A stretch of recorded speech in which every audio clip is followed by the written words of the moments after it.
April மாதத்தை தேவன் நல்ல சுகத்தோடு பலத்தோடு காண செய்திருக்கின்றார்.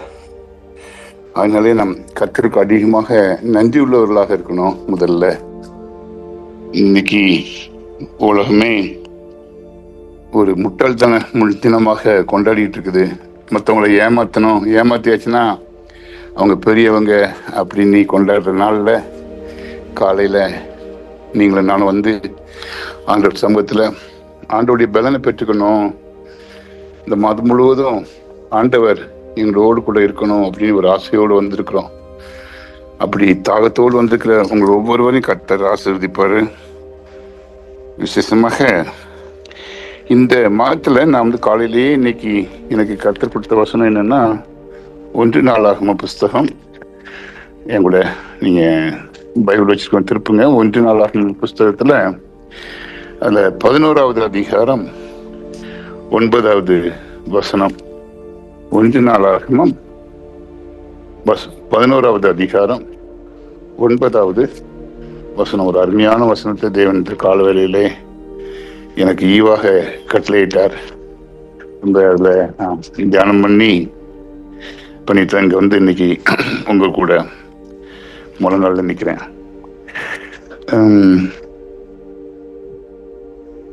தாவீது நாளுக்கு நாள் விருத்தி அடைந்தான். சேனைகளுடைய கர்த்தர் அவனோட கூட இருந்தார். பிரியமானவர்களே, கிறிஸ்தவ வாழ்க்கை என்பது ஒரு வளர்ச்சி அடையும் வாழ்க்கை. தாவீதுடைய வாழ்க்கையில அவர் நாளுக்கு நாள் விருத்தி அடைந்தார். அவருடைய வாழ்க்கையில நிறைய தோல்விகள்,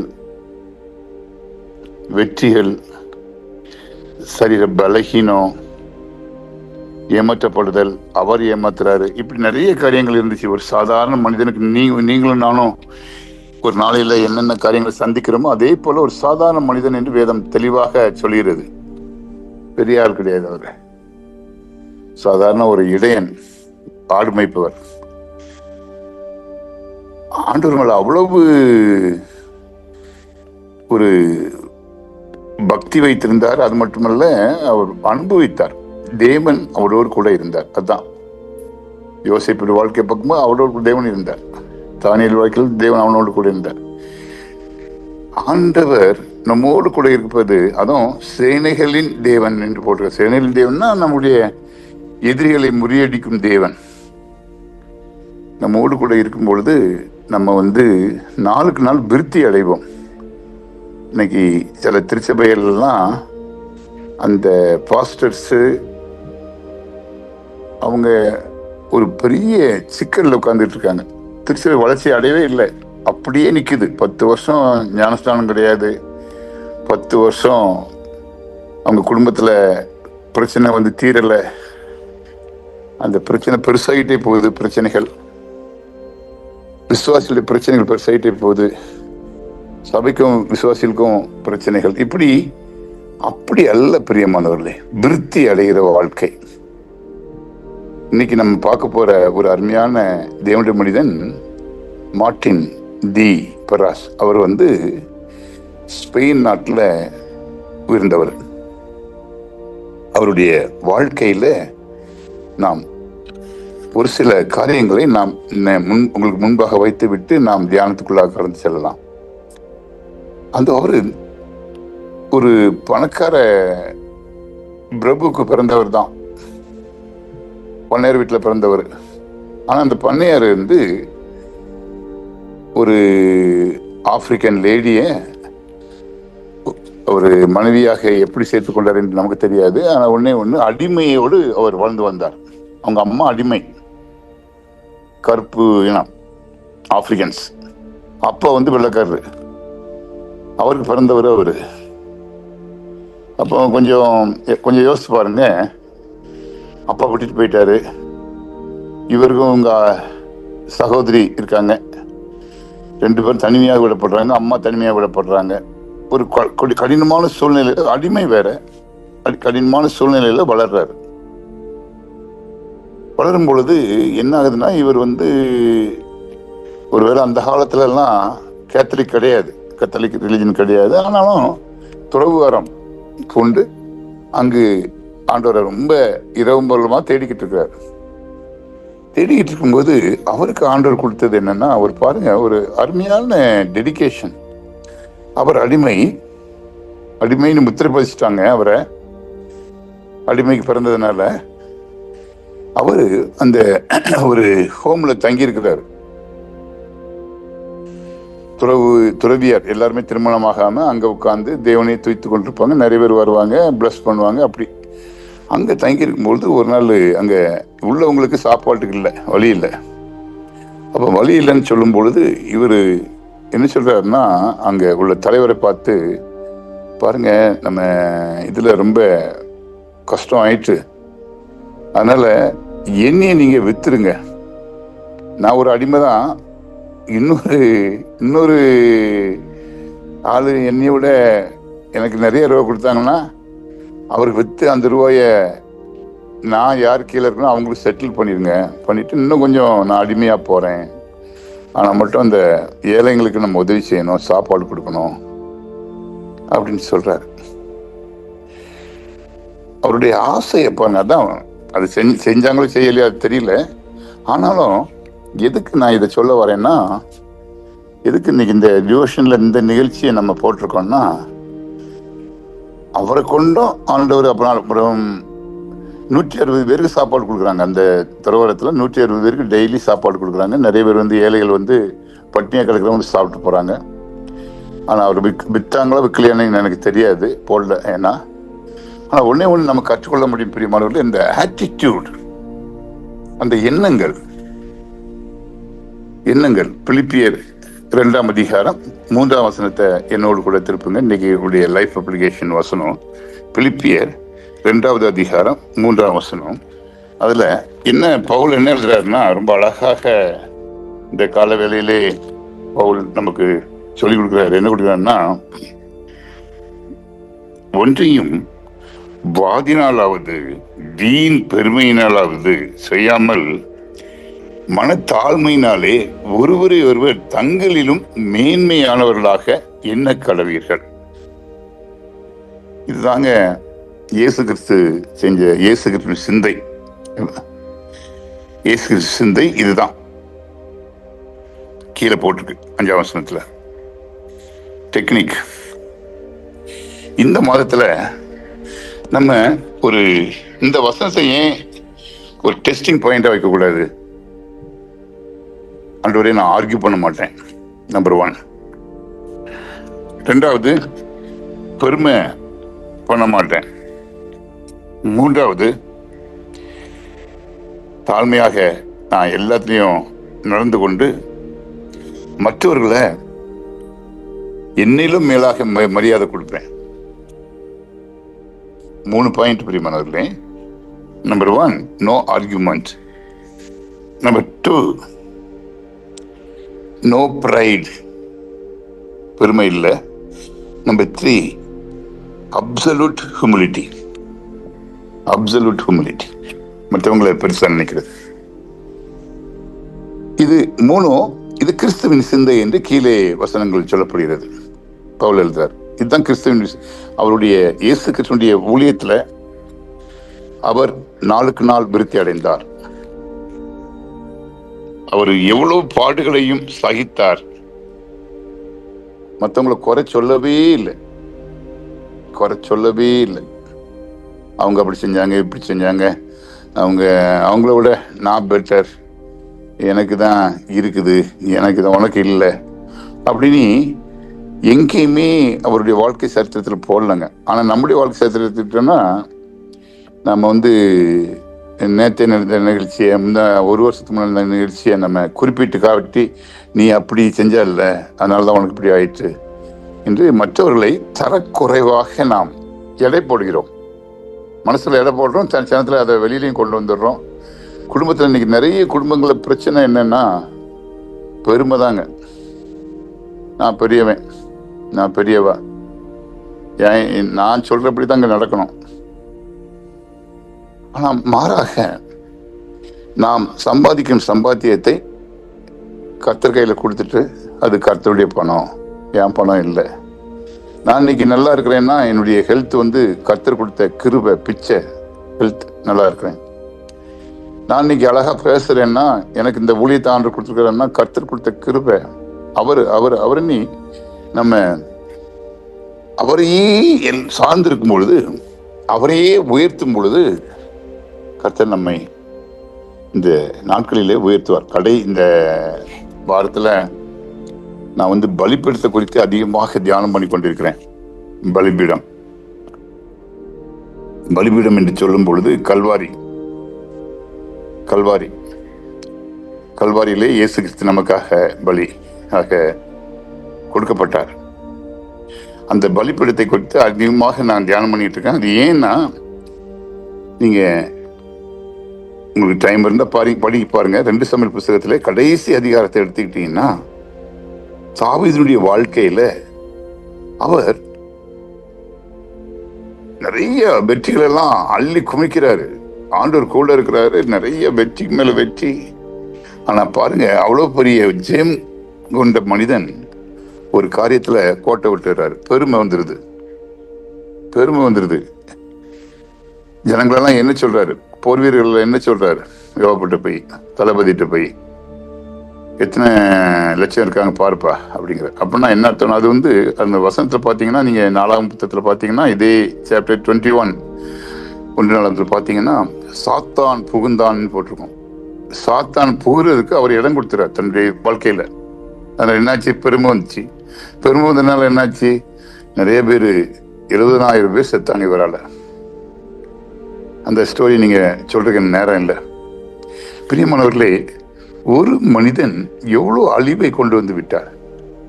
ஒரு பெருமை, நான் பெரியவன். அதனால நம்ம குடும்பங்கள்ல நிறைய நேரத்தை அழிவு காரணம் நாம தான். அதை நம்ம செக் பண்றதே இல்லை. அதான் ஏசப்பா சொன்னாங்க, முதல்ல உன் கண்ணில் உள்ள துரும்ப எடுத்து போட்டு மற்றவங்களுக்கு பாரு. நிறைய நேரங்கள்ல அந்த பெருமை நம்முடைய கண்ணை மூடி விடுகிறது. எதுக்கு ஆண்டவர் கண்ணுக்கு மட்டும் மூடி கொடுத்தாரு, இமையை கொடுத்தாரு? நிறைய காரியங்கள் பார்க்காத, கண்டுக்கிடாத, க்ளோஸ் பண்ணு. கண்ணுக்கும் வாய்க்கும் ஆண்டவர் க்ளோஸ் பண்ண கொடுத்துருக்காரு. காதுக்கு கொடுக்கல, காது திறந்த காதாவே இருக்குது, மூட முடியாது நம்மளால. மூக்கு திறந்த மூக்காவே இருக்குது, மூட முடியாது. ஆனா வாய்க்கும் கண்ணுக்கும் ஆண்டவர் மூடி கொடுத்துருக்காரு. ஏன்னா பிரியமானவர்களே, நிறைய காரியங்களை நம்ம கண்டுக்கிடக்கூடாது.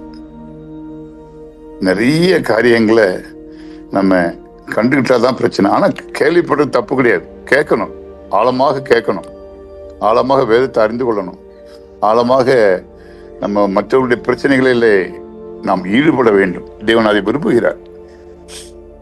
முந்தா நாள் ராத்திரி நல்லா நான் நிறைய ஒரு 10-15 நாள் வெளியூர் போயிருந்தேன். அதனால ரொம்ப டயர்டு. இன்னைக்கு தான் ஊருக்கு வந்திருக்கிறோம், கொஞ்சம் ரெஸ்ட் எடுப்போம் அப்படின்னு நான் நினச்சிக்கிட்டே படுத்து தூங்குறேன். கரெக்டாக 11:30 மணிக்கு ஃபோன் வருது. அங்கிள், குழந்தைக்கு உடம்பு சரியில்லை, ஃபிட்ஸ் வந்துட்டு 2 தடவை. என்ன பண்ணேன்? அப்புறம் அவ்வளோதான், ஜபமும் இதுவும் போட்டு அங்கே ஆஸ்பத்திரி போங்க போய் அப்புறம் அடுத்த நாள் விடிய கிளம்பி போய் அந்த குழந்தைய பார்த்த பிறகுதான் நிம்மதி. பிரியமானவர்களே, நம்மை நாடி ஒரு சிலர் இருக்கிறார்கள். நம்முடைய ஜெபத்தை நாடி ஒரு சிலர் கொடுத்திருக்கிறார் ஆண்டவர். ஜெபம் பண்ணுங்க அப்படின்னு சொல்றாங்க சிலர். அதை எவ்வளவு சீரியஸா நம்ம எடுத்துக்கிறோம்னு தெரியாது. நிறைய நேரங்களா ஜெபம் பண்ணுறேன் பிரதர் அப்படின்னு சொல்லிட்டு நம்ம போயிடும், அவ்வளவுதான். இல்லை, ஆனா மாறாக, நான் ஜெபம் பண்ணுறேன் பிரதர் உங்களுக்காக அப்படின்னு நாம அவங்கள போன் பண்ணி அவங்கள ஒரு உயர்ச்சி மேல தூக்கி விட்டோம்னா அதே பெரிய காரியங்க. நீங்க நிறைய நினைச்சிட்டு இருக்கோம், பணம் கொடுத்தாதாங்க நல்லா ஊழியம் செய்யலாம், பணம் இருந்தால் தாங்க ஊழியம் செய்யலாம், பணம் இருந்தால் தான் அது ரெண்டாவது. ஒரு நல்ல தேவனுடைய மனிதனுக்கு ஜெபம் ஜெபம் ஜெபம். பலிபீடம். கடைசியில் என்ன பண்ண தெரியுமா? தாவீது அங்க அழுகிறார், ஓடுறாரு. அவர், நான் பெருமைப்பட்ட ஆண்டவரே, என்னால ஆடுகள் அடிக்கப்படுது, 70,000 பேர் செத்துட்டாங்க. உடனே என்ன பண்ணார்? கீழே பார்த்தீங்கன்னா அது 2 சாமுவேல் புத்தகத்தில் கடைசி அதிகாரத்தில் கடைசி வசனம், அவர் பலிபீடம் கட்டுறார். 2 வகையான பலிபீடம். ஒன்று சர்வ அங்க தகன பலி, தன்னுடைய முழு சரீரத்தையும் ஆண்டவருக்கு ஒப்பு கொடுக்கிறார். மன்னிப்பு கேட்கிறார். ஆண்டவரே, நான் உமக்கு சொந்தம், என்னை மன்னிச்சிருங்க. இன்னொன்று சமாதான பலி. ஆண்டவரே, உமக்கு எனக்குள்ள ரிலேஷன்ஷிப் இனிமேல் பெருகும், எனக்கும் மக்களுக்குள்ள ரிலேஷன்ஷிப் பெருகும் என்று சமாதான பலி. 2 பலியை அவர் இடுகின்றார். இன்னைக்கு கல்வாரி அண்டையில இயேசு கிறிஸ்து பலியை நமக்கு கொடுத்ததுனால that's the first message in our life. கல்வாரியை பார்த்து கொண்டே இருக்க வேண்டும், சிலுவையை பார்த்து கொண்டே நம்முடைய காரியத்தை நாம் செய்ய வேண்டும் என்று தேவன் விரும்புகிறார். பிரியமானவர்களே, ஒரு மனிதன் அவன் நைட்டும் பகலும் அவன் சிலுவையை முன்வைத்து கல்வாரியை முன்வைத்து அவன் ஓடுவானே ஆகில் அவன் வாழ்க்கையில இடற மாட்டான், பாவம் செய்ய மாட்டான். அவனுடைய வாழ்க்கையில இயேசுவின் சிந்தை இருக்கும். தனக்காக வாழ மாட்டான், தனக்காக அல்ல, பிறனுக்காக அவன் வாழுவான். அவனுடைய சிந்தை கிறிஸ்துவின் சிந்தை. இந்த மாதத்துல நம்ம ஏன் இதை அப்ளை பண்ணக்கூடாது நம்ம வாழ்க்கையில? ஆண்டவரே, நான் பலகீனன்தான், நான் பலகீனன்தான் ஆண்டவரே, பலவான் அல்ல, பலவான் அல்ல. அதை ஒத்துக்கிடுவோம் முதல்ல. அதுலாம் பிரச்சனையே வருது. தாவீதுக்கு பிரச்சனை வந்ததே அதான்.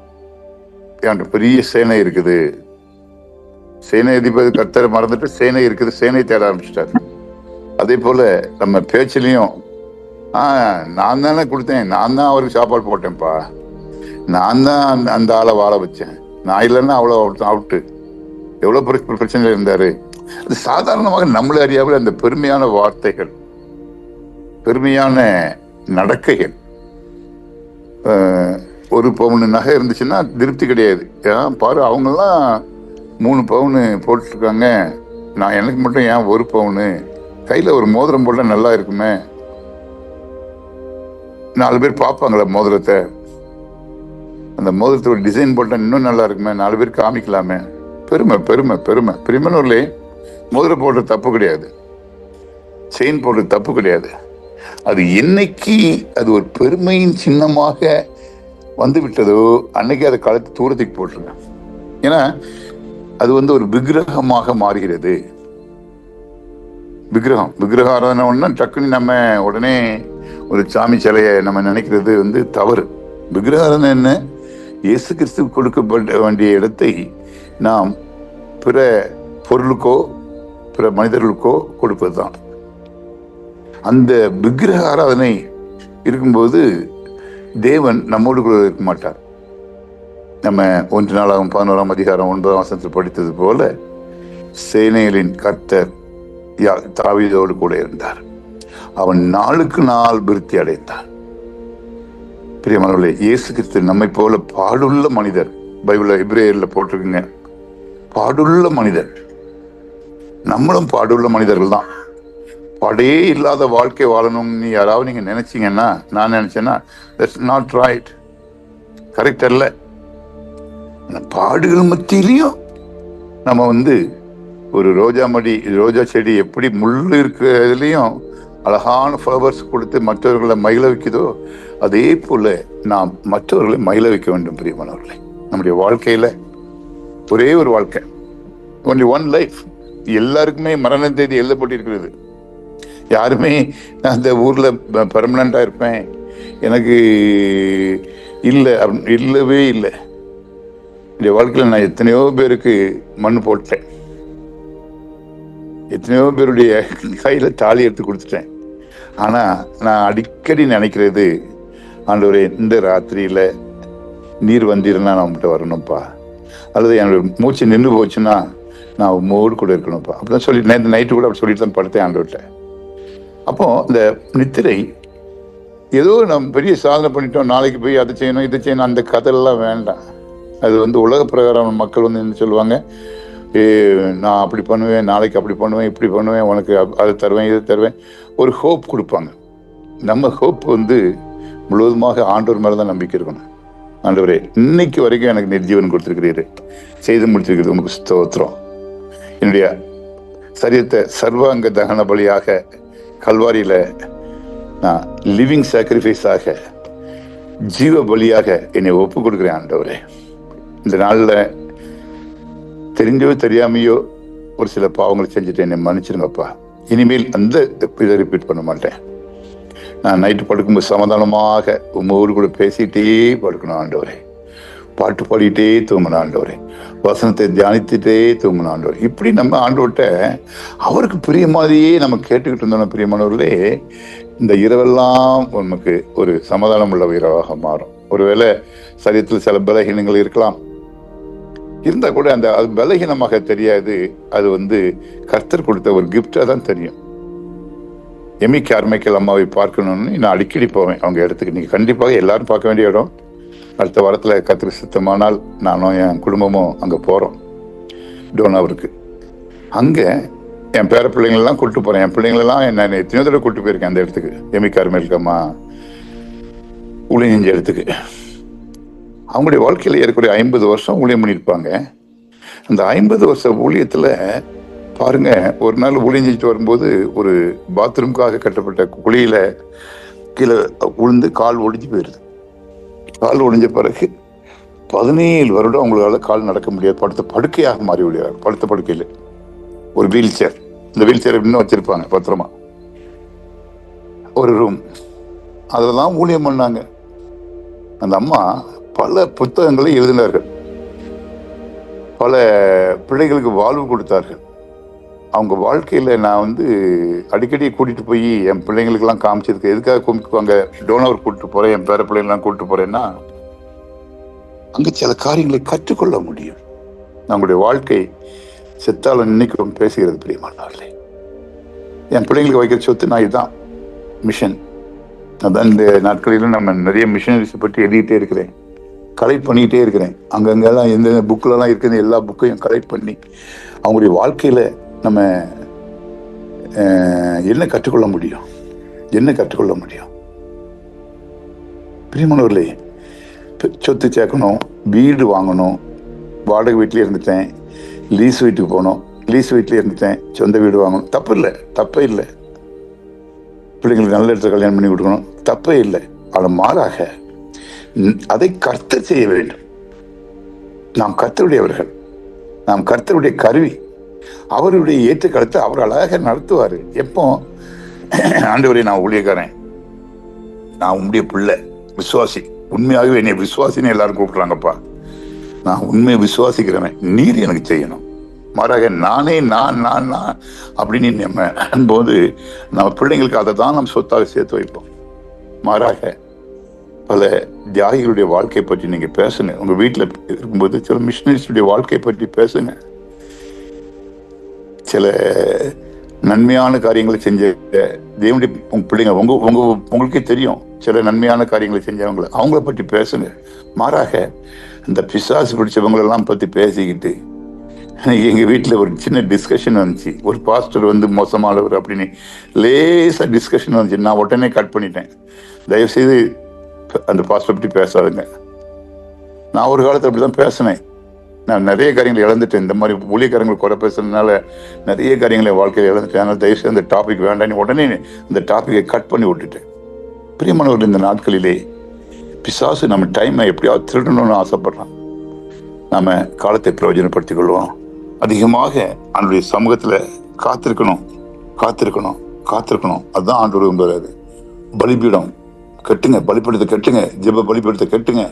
உங்களை ஆண்டவருக்காக ஜீவ பலியாக ஒப்பு கொடுங்க. ரோமர் 12ஆம் அதிகாரத்துல அருமையான ஒரு 2 வசனம், இந்த 2 வசனத்தை சொல்லி நான் இன்னைக்கு முடிக்கிறேன். எங்களுக்கு திருப்புங்க. ரோமர் 12ஆம் அதிகாரம் 1-2 ஒரு அருமையான வசனம். சரி, என் கூட சேர்ந்து நீங்க படிச்சீங்கன்னா நம்ம மதம் முழுவதும் நம்மை ஜீவ பலியாக ஆண்டவருக்கு ஒப்பு கொடுப்போம். ஆண்டவர் நம்மளை உபயோகப்படுத்திட்டோம், நாம் நம்மை உபயோகப்படுத்துறத கம்மி பண்ணுவோம், கர்த்தர் நம்ம உபயோகப்படுத்திட்டோம். அப்படி இருக்க சகோதரரே, நீங்கள் உங்கள் சரீரங்களை பரிசுத்தமும் தேவனுக்கு பிரியமான ஜீவ பலியாக ஒப்பு கொடுக்க வேண்டும் என்று தேவனுடைய இரக்கங்களை முன்னிட்டு உங்களுக்கு வேண்டிக் கொள்கிறேன். இதுவே நீங்கள் செய்யத்தக்க புத்தியுள்ள ஆராதனை. நீங்கள் இந்த பிரபஞ்சத்திற்கு ஒத்த வேஷம் தெரியாமல் தேவனுடைய நன்மையும் பிரியமும் பரிபூர்ணமான சித்தம் இன்னதென்று பகுத்தறியத்தக்கதாக உங்கள் மனம் புதிதாயிரனாலே மறுரூபம் ஆகுங்கள். இந்த மாதம் நாம் மறுரூபம் ஆகக்கூடிய ஒரு மாதமாக இருக்கட்டும்.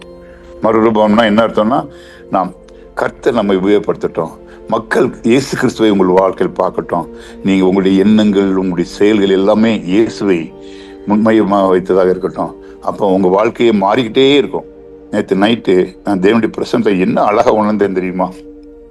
இது நீங்க எத்தனை பேர் இதை நம்புவீங்களோ தெரியல. அப்படியே ஓவர் ஜாய், அதான் மறுரூபம் ஆகிறது. உலகத்தில் 100% மறந்துடுறது, 100% அப்சல்யூட் ஜாய்.